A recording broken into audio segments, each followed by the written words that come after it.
All right, we're just pulling into the south side of the Jesse James project, and that means we're actually almost to the property.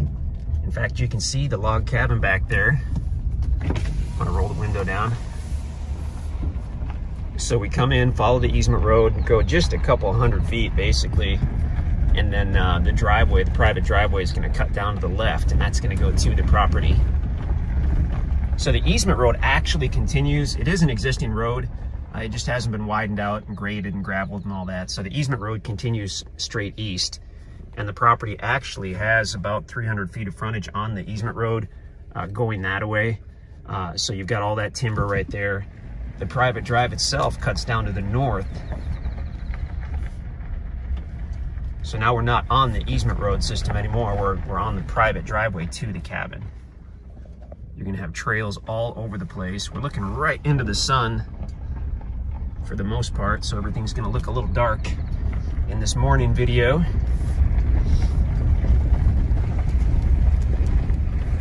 Such a special property. We are so excited about this one. Actual original log cabin, built, as far as we can tell, early 1900s, maybe late 1800s.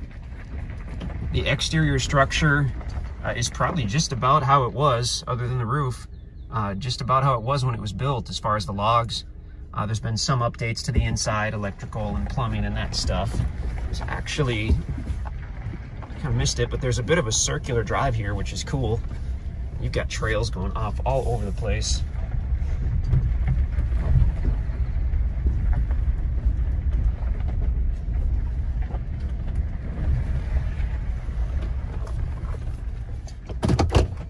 The property itself, again, borders that easement road along its south side.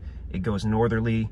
You've got the driveway, you come to the cabin, and then once you get behind the cabin, you have a large meadow area.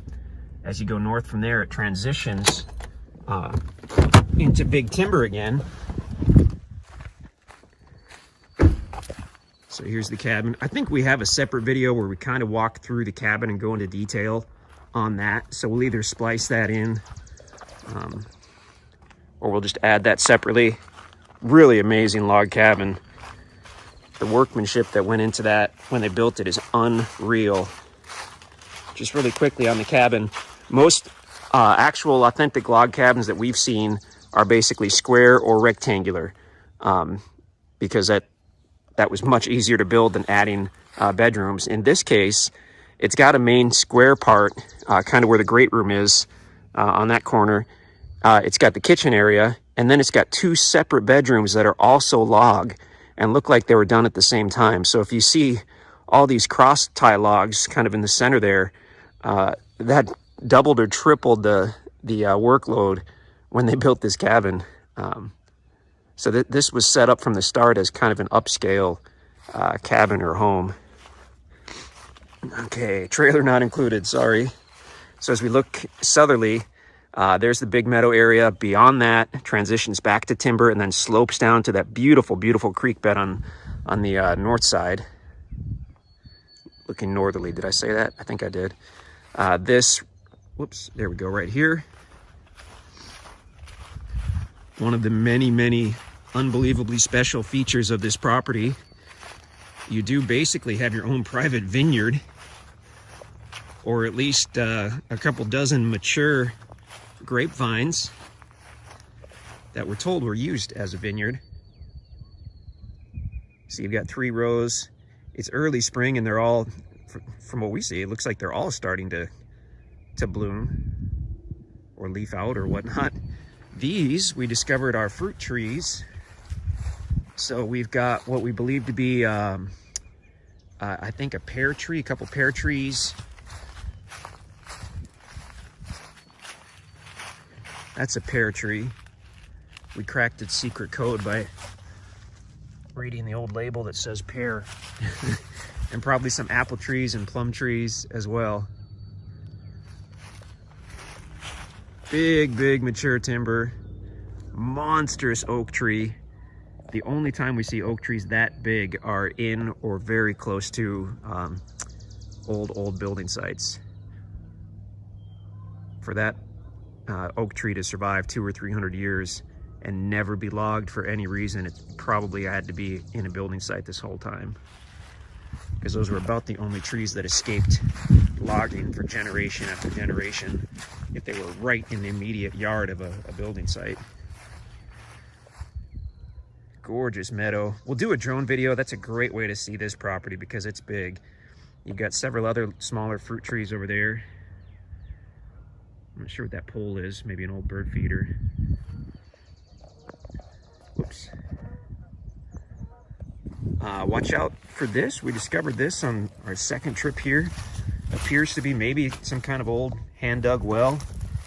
It's been lined with brick. Some of the brick looks modern, so it might have been redone, you know, 40, 50 years ago. But don't step into that. It's got a little rock there just so people see it. That's not the water source for the home, by the way. The water source is a drilled well. There's a little shed area.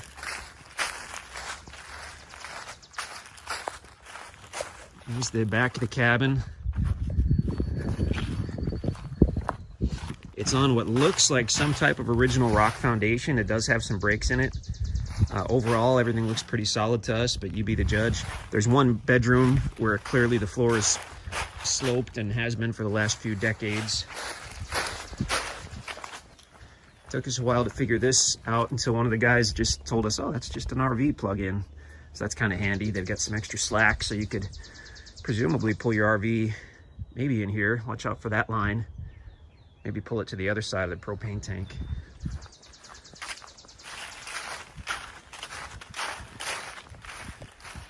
And there we've got another monster hardwood tree, and there's the drilled well right there. The guys have, I believe, got the power shut off, although I'm not sure about that. Now there's a meter there.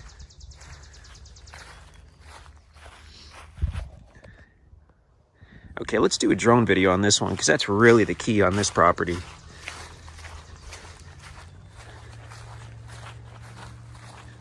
Unbelievable location.